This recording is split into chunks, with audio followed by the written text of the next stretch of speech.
Hey guys, this is Fanny, and today we'll be talking about Mind's Eye. I'll give you some tips and tricks for how to play her in rank, and I hope you guys will like it. Let's get started. So quick disclaimer, this video is only made for educational purposes, and if you disagree, please do not feel offended. This is only my interpretation of the game, and let's go. Body language paralyzed, can't you see it in my eyes? Don't you know they never lie?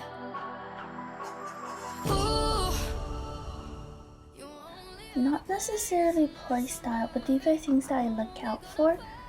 I'll take you guys through each of them, and yeah, this is your chance to screenshot this for your own reference. So first things first, I usually knock first into the game so I can quickly determine my rotation and kiting route, except for places like Red Church Top Broken and Hospital Shack, because I want to transition out of those two places because I don't have a lot of research to work with. I don't want to start the kite right there. In rank, you have the benefit of looking at the surrender time to determine when the hunter traits are ready and your cooldown is over. You can access this by going to the top left corner, which will tell you how long has elapsed since the game started. The cooldown for surrendering is 235 seconds. The teleport trait is always ready 45 seconds into the game with a cooldown of 100 seconds after each use. This is because the cooldown for traits is reduced at the beginning of the game. Often, if the hunters don't chase you first into the game and starts chasing another character, such as Mercenary, they have the teleport trait. They want to teleport to you when you're at a cipher rather than waiting for them to chase you by standing at a pallet, which increases the difficulty for them to down you. As you can see, teleport is ready when there is 190 seconds left with surrendering, so you should start leaving the cipher by 195 just in case that hunter teleports as soon as teleport is ready. Quenching Thirst is the persona that many hunters carry in combination with teleport. It gives you the outline of all those survivors 50 seconds into the game for 5 seconds.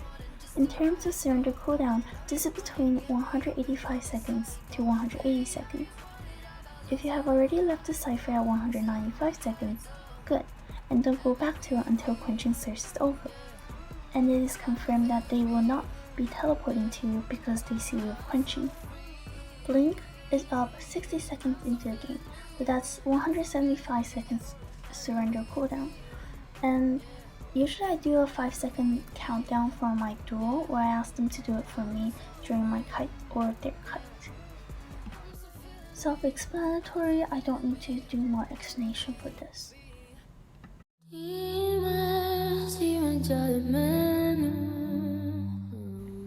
So as Survivor, there are 3 things that you have to study and remember: spawns, rotation, and kiting routes. I will be making videos about these in the future, so please stay in tune for that. Now I'll give you a guideline on how you should do this on your own time before I make my video. Spawns. Very easy. Go to map information and you have everything you need there. I'll say that if you're just starting out, go through it bi-weekly at a minimum, so you gain more exposure and hopefully your memory will retain more information. You don't necessarily need as much for Mind's Eye, but you need to know spawns as Survivor. This will help you determine your rotation route and kiting route. Rotation. Medium hard. You have to know what route the hunter usually takes. You want to run away from the hunter, or you want to run up to the hunter and hide so they will pass you. Again, you have to know spawns to understand the hunter routes better. As the Mind's Eye, you'll be able to see the hunter's movement if you knock, but what if you spawn Red Church Top Broken? Do you really want to knock? So yes, you still have to learn your spawns. Kiting routes. Kinda hard. You always want to kite to the best kiting spawns on each map. For example, Factory, Hospital, Ruins. It's always your own choice about where you want to kite, how you want to kite, and it differs for each situation. Always time your pallet boosts and window boosts, but I will talk about certain fixed sets of kiting routes in the future. Definitely stay in tune for that. I just want to clarify this. It's not about how long you kite for, it's about when you start a kite and where you chair it. Always focus on the kite, keep thinking whether if a transition is worth it, don't take the gamble. GG's and have fun! Yay, gameplay! So now I will show you guys some clips from my gameplay and do a bit of commentary over it. Let's go! So my first song will be Wu Chain, just because it's my favorite. So as you can see over here, the hunter is teleporting to me. I've already been waiting at a pallet. This is his second teleport because he teleported back into White Guard. So let's see. I'm cutting at the pallets, dropping them as I pass them so I can create that distance just as I need it. So over here I have my window boost and just using that window boost to move to the next pallet. A lot of the times, if you can't make it to the next pallet, see if you can like stay around the same pallet or see if you can use your boosts. So over here I can't vote that, otherwise it's Terror Shock. Just using my pallet boost now. And as you can see from top left, it's that matter of timing your boosts so then your next boost will be ready in time for your use. So over here, just waiting for the hunter to teleport back. So over here, I have my boost back, my window boost, so he wasn't able to hit me through the window. And as the hunter drops his umbrella, vote back as he teleports. He will not be able to hit you unless it's Peepers, then he might be able to, because it's Mind's Eye and just a 30% vaulting debuff. So just stalling time for the ciphers. I already kited for long enough, so I'm not very worried. I just have to die away from the last cipher, and that's all good. Now, Bonbon. Bum bum bum bum.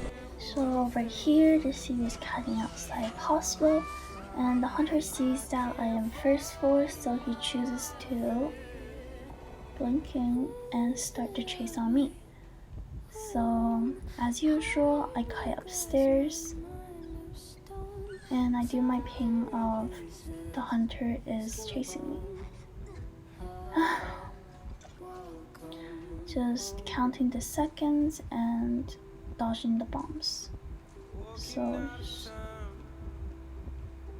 and as you can see over here, the Seer is decoding right here for some reason. I have no idea why. And the hunter chases after him and pretty much instant kills him, but let's just try to avoid that. So endgame, the hunter teleports to me and I do my kite, just continuing to dodge the bombs. Unless it's remote, then unfortunately there's nothing I can do with that. Just sticking to the models as much as possible. Using my window ball over here can decrease the chance of him actually needing to catch up with me. So using that. I'm pretty sure if the hunter just went around instead of breaking that pallet, he could have hit me, but since he broke it, I was able to get away. So, hunter main, stop breaking pallets. Sometimes going around can actually get the survivor. And over here, I cannot just wait for dungeon because their gate isn't open yet. So then, just stalling time for them to open the gate, and hopefully I can make the dungeon. So hunter's standing on top of it, expecting that they're already out, but no, because he waited, so I was able to get out. Joseph! It's very short because I'm just showing you guys the pallet mind gaming. So it's a short pallet, you want to just loop it, and if it's hunters like Joseph, he hits very fast, so you want to drop it after he hits, just in case you get hit through the pallet. Sculptor! So this game, it's already been 50 seconds, the hunter found me with Quenching Thirst. So I'm just going to have to stall time, and I know that because she found me with Quenching Thirst, her blink is up. Otherwise she might have just teleported to me, so it's very unlikely for her to not carry blink. Usually, the three most popular traits are Peepers, Teleport, Blink. Patroller is usually carried on Dreamish and Feaster, but it's very unlikely for other hunters. So just stalling that time needed for all the ciphers to be popped, and hopefully forcing the Blink out, which I succeeded with. So now that I got the Blink out and there's only 4 ciphers left, there's enough ciphers and it's prime as soon as I'm saved second time. Oh, dropping the pallet as soon as the hunter passes it. I made a bit of a mistake by running onto the seer, but I realized that very quickly and started running towards the corner. So then the seer can get to the gate and just stalling time for 3 people to get out.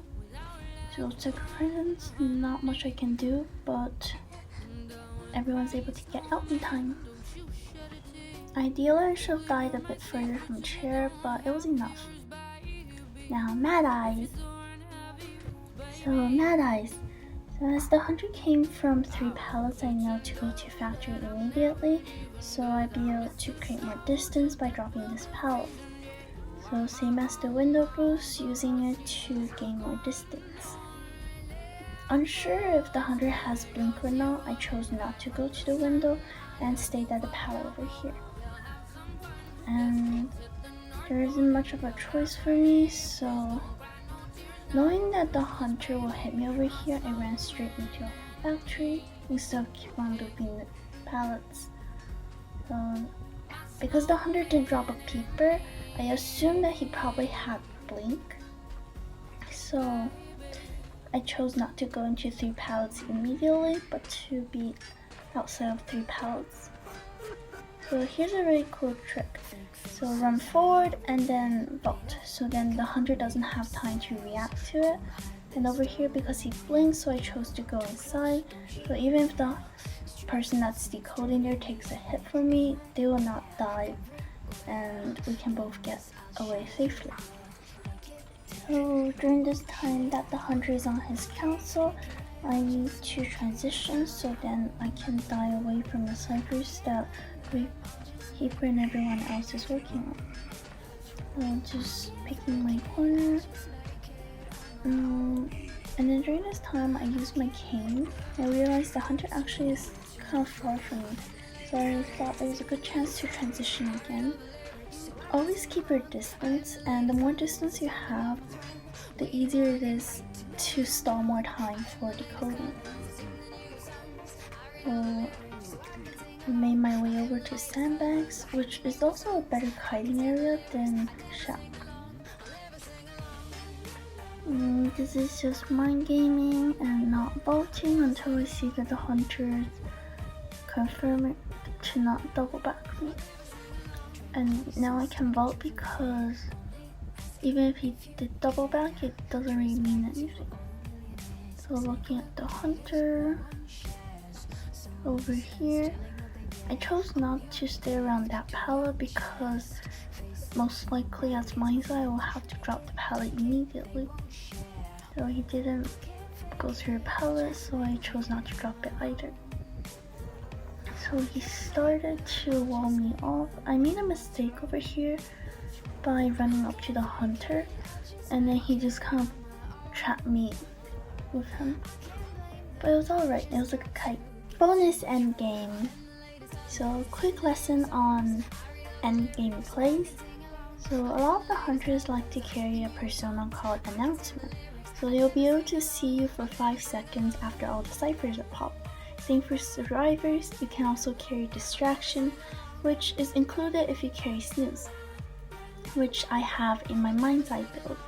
In the following clip, I will show you guys how to mind game a hunter that carried Announcement.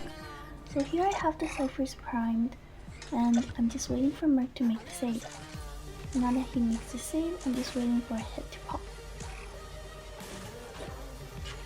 So after the pop, you can see that the hunter is turning his camera to see where everyone is. So he has carried the Announcement persona, so I pretended that I was going to backgate. And as he continues to chase the Embalmer,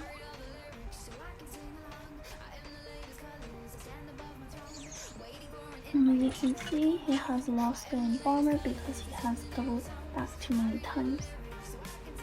So he teleports to back gate expecting that I'll be there. Unfortunately, I only ran towards back gate during that 5 seconds, and instead I went to front gate. So that's it for the guide today. I hope you guys enjoyed it. Please like, share, and subscribe. See you next time. Mwah.